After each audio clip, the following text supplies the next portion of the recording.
MSR Puerto Norte. Más allá de un edificio, el lugar más seguro para que jueguen tus hijos. Un proyecto diseñado para que vivas mejor. MSR Puerto Norte. Más allá de un edificio, calidad de vida. MSR Puerto Norte. Más allá de un edificio, más allá de todo. Comercializa Lamelas. www.msrpuertonorte.com.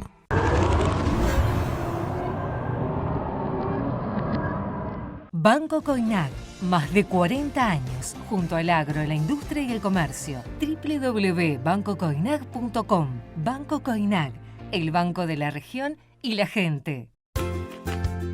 Las promociones de Mamina. El miércoles es tu día. Disfruta de los mejores sándwiches y postres con un 20% de descuento. Hacé tu pedido todos los miércoles.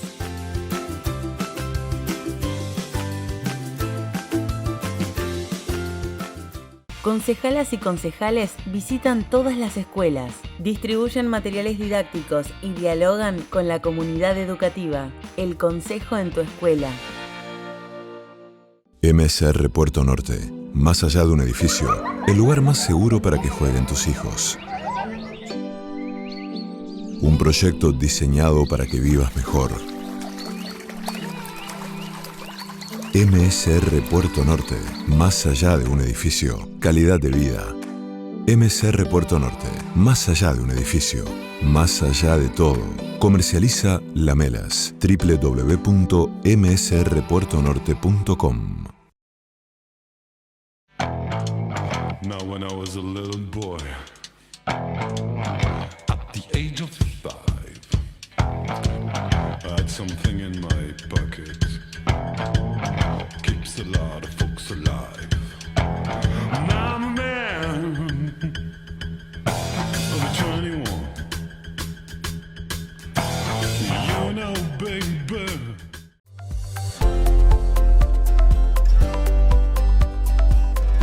Y ahora vamos a hablar con uno de los analistas de la política más fino, más interesantes que podemos ver en distintos medios. Él escribe también los domingos una columna en La Política Online.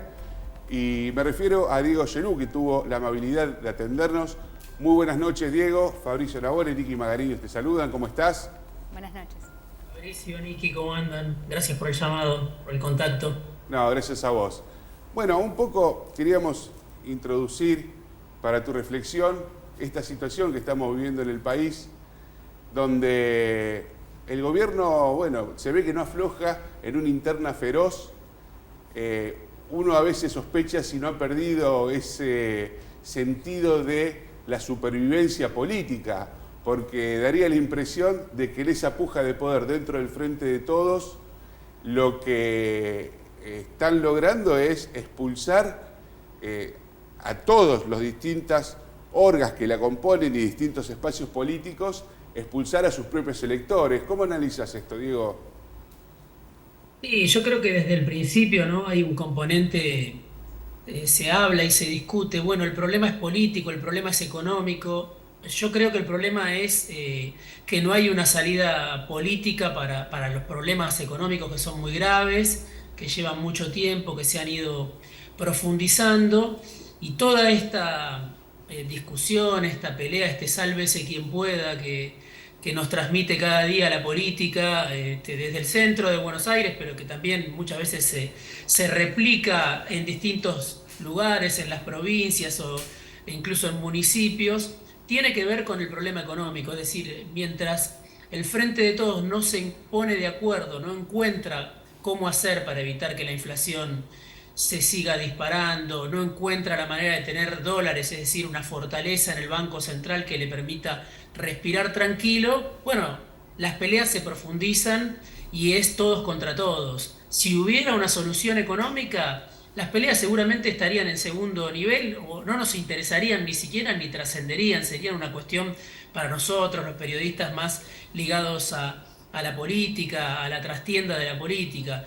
Pero como la crisis es tan profunda a nivel económico y la inflación se disparó sin control, se duplicó una inflación altísima como la que había dejado Macri, bueno, eso es lo que vemos, ¿no? Un sálvese quien pueda, de Massa contra Alberto, de Cristina contra Alberto, de distintos ministros del Frente de Todos que discuten a cielo abierto, Guado de Pedro contra Kelly Olmos por nombrar una de las últimas escenas, pero podemos hablar de Aníbal Fernández contra Larroque, y así tantas discusiones. Pero me parece que todo eso que vemos, todo ese escenario que vemos, todo ese espectáculo bastante decadente que vemos, es hijo de la crisis económica. Ahora, claro, porque ahí también estamos hablando de quién asume el liderazgo, que desde un principio, desde que el sábado ese Cristina anunció la candidatura de Alberto Fernández como presidente y ella como vice, ahí lo que entró en puja es el liderazgo para ver cómo se puede resolver o qué margen o qué cauce político se elige para poder resolver estos problemas económicos. Resulta que ese liderazgo también va cambiando de opinión según las circunstancias, porque de pasar Guzmán, por ejemplo, a ser el hombre malo y el hombre del Fondo Monetario que se había metido en el gobierno, ahora resulta que no era tan malo y empieza a haber algunos quiebres con Sergio Massa, que vino a hacer un ajuste más importante quizá que él, en la realidad, que el que proponía Guzmán. Entonces, bueno, también ese liderazgo va cambiando los objetivos y es muy difícil poder sentarse en una mesa de negociación política si es tan líquido, ¿no es cierto?, los caminos que elige esos liderazgos. Sí, seguramente, es la fragilidad que vemos que está de fondo, la inestabilidad que está de fondo, y vemos ese liderazgo de Cristina que como siempre digo, es dueña de una fortaleza relativa importante dentro del Frente de Todos. La vemos muy débil y al mismo tiempo vemos que los demás dentro del propio Frente de Todos son más débiles que ella, por eso no aparece, ¿no? Un liderazgo alternativo. Ahora también la vemos a Cristina encerrada en su propia trampa, porque ella cuestionó durante muchísimo tiempo el rumbo de Alberto Fernández, de Martín Guzmán, diciendo, bueno, no mejoran los ingresos, no mejoran los salarios, el crecimiento se lo llevan cuatro vivos, y como vos decías, a partir de la salida de Guzmán, me parece que la trampa en la que la propia Cristina y la Cámpora se habían metido quedó muy de manifiesto, ¿no? Hasta ese momento ellos pedían, bueno, que mejoren los ingresos, que mejoren los salarios, pero al empoderar a Massa para que lleve adelante sin cirugía un ajuste mayor, con grandes concesiones a sectores como los bancos, ¿no?, como sectores de mucho poder, es una escena difícil de entender y me parece que genera confusión en la propia base de votantes que aún le queda al Frente de Todos, ¿no? ¿Cómo podés compatibilizar, cómo podés entender escenas como las del Grupo de Puebla, ¿no?, donde tenemos todo ese museo del populismo, dirigentes de lo que fue el populismo en su época de éxito, si querés, en América Latina, pidiendo por una Cristina presidenta, y al mismo tiempo, bueno, la crisis tan de manifiesto que se ve en el rumbo a veces desesperado del propio Massa, que va y viene con medidas de corto plazo sin encontrar la solución. Este clima de discusión permanente, ¿crees que aproxima o que anticipa ya una ruptura mayor del Frente de Todos? Y me parece que no puedo asegurarlo, ¿no? Pero me parece que está puesta a prueba como nunca la unidad. Hoy, si uno dice existe la unidad, uno podría decir no, la unidad no existe. Hoy lo que vemos son distintas tribus, ¿no? Tratando de protegerse, de salvarse, de salir lo más indemne que pueden de esta crisis. Y es difícil imaginar cómo van a resolver la discusión del poder, ¿no? Incluso si hubiera varios candidatos en una PASO que representen a los distintos sectores, es difícil imaginar que si la crisis se profundiza, ¿cómo va a ser esa interna, ¿no? Tenemos un antecedente en la provincia de Buenos Aires que fue muy traumático. Aníbal Fernández contra Julián Domínguez, el ex ministro de Agricultura, se mataron en aquel 2015 en el que Daniel Scioli fue candidato a presidente. Y uno imagina, bueno, imaginando incluso que hay un consenso y el Frente de Todos dice vamos a a una paso, bueno, ¿cuáles van a ser los términos de esa discusión política? ¿Cómo se van a tratar los candidatos?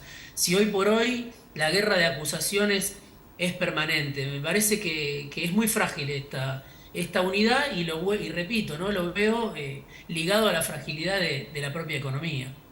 Ahora, a eso se le suma, o mejor dicho, se produce un acontecimiento que todavía me parece, digo, que es muy subterráneo, que las consultoras no sé si tienen toda la capacidad para poder entenderlo en toda su magnitud, que es la antipolítica, este discurso de la antipolítica y el crecimiento de candidatos como Javier Milei, etcétera, ¿no? Que en Rosario, te digo, te cuento, el Consejo Municipal de Rosario hace muchos años que viene sumando periodistas. Con Nicky debemos ser los pocos periodistas que quedamos en el oficio, porque son candidatos a concejales porque los caciques de los distintos espacios políticos buscan famosos, entre comillas, aunque sean locales, para poder, bueno, ganar una elección. Ahora, esto se está produciendo hace muchos años en Rosario. En Santa Fe, ustedes conocen los ejemplos más visibles, que fueron Miguel del Cel, Carlos Reutemann en los 90, Carolina Lozada en la elección anterior.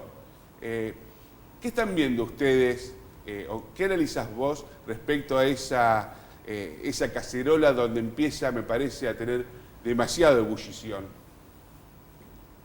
Sí, sin duda, ¿no? Para los que ya somos un poquito ya mayores, es como una película que ya la vimos, ¿no? A fines de los 90, porque claro, en la medida que no hay soluciones para el común de la población, la sociedad busca desesperadamente, ¿no? Una alternativa.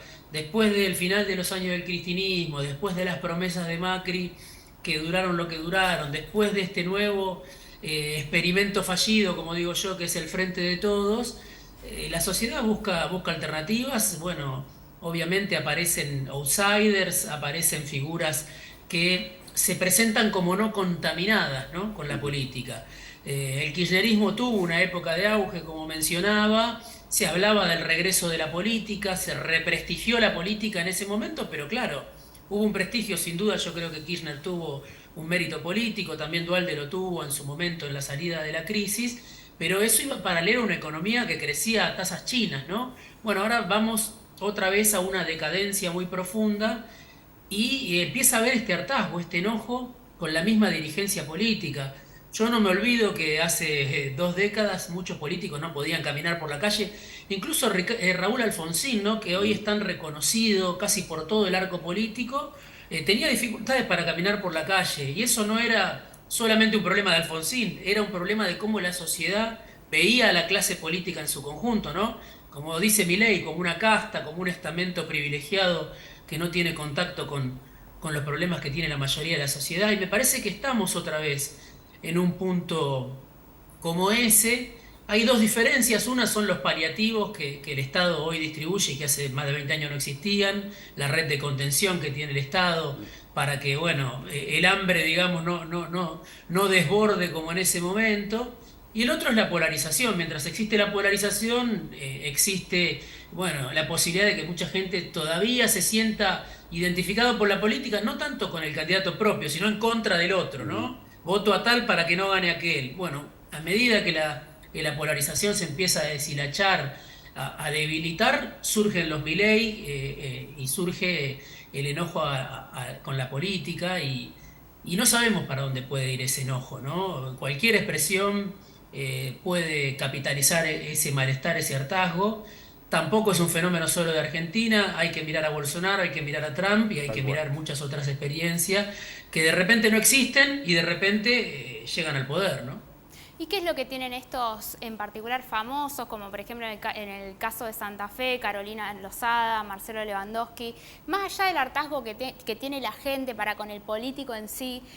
¿Por qué miden tan bien en las encuestas? ¿Qué es lo que ven los políticos que dicen yo lo quiero tener o la quiero tener como candidata? Sí, pienso, bueno, que por un lado es esta cuestión de venir de afuera, ¿no? De hablar un lenguaje quizá más cercano al que la sociedad tiene, de haber sido comunicadores, de haber logrado esa manera de vincularse, ¿no? con el pueblo, con la sociedad. Pero bueno, eso después hay que revalidarlo, ¿no? Bueno, en el caso de los dos periodistas que mencionaste son senadores en este momento. Cuando asumen en una función ejecutiva, ahí ya es más difícil, me parece, ¿no? Una cosa es el Parlamento y otra cosa es tener que dar respuestas. Ahí me parece que es el gran test, ¿no? El test crucial. Cuando esos outsiders, a algunos les puede ir bien, a otros mal, pero cuando esos outsiders son los que dejan de comentar la política o de presentar un proyecto de ley y tienen que dar respuestas a esa misma sociedad, ¿no? Que los eligió, pero que tiene, como dicen algunos, la mecha corta, ¿no? Ya hay poca paciencia. Entonces Y te agrego una cosa, Diego, no estás Carlos Menem para guiar como guió, por ejemplo, a Reutemann, Reutemann tuvo una escuela política de primerísimo nivel. Sí. Más allá de lo Sí. que uno pueda pensar o no de Carlos Menem, era un político de Sí. otra galaxia, ¿no? Sí, sí, sí, bueno, eso es fundamental, ¿no? El liderazgo, ¿no? Porque si no aparecen esto como pequeñas expresiones, como electrones sueltos, ¿no? Pero no se sabe, a algunos les puede ir bien, a otros mal, pero rápidamente es como que la dinámica de la política se va fagocitando a esas experiencias. Digo, el mismo Facundo Manes, por dar un ejemplo, Claro. bueno, él venía desde afuera, pero hoy es un diputado y le cuesta decir, bueno, yo soy el que vino desde afuera, soy el médico del pueblo, soy el que me fui al exterior, pero vuelvo para darle a la Argentina las soluciones. Hoy ya es un diputado más, ¿no? Cuesta decir Manes que él, yo me imagino, lo pensaba hasta hace poco, se pensaba como una alternativa, él mismo lo decía, lo nuevo somos Milei, Milei y yo somos lo nuevo. Bueno, cuando ya entraste al Congreso, cuando entraste al Palacio, empezaste a tomar distancia y la sociedad te empieza a ver como uno más, ¿no? Es difícil de sostener ese perfil de outsider. Por ahora, Milei lo sigue sosteniendo. Diego, se Sí. nos acabó el tiempo. Les agradezco por el llamado. Gracias Les a mando un vos. abrazo. Muchísimas gracias. Pasaba Diego Zelú, vamos a un corte y volvemos con más 52 minutos.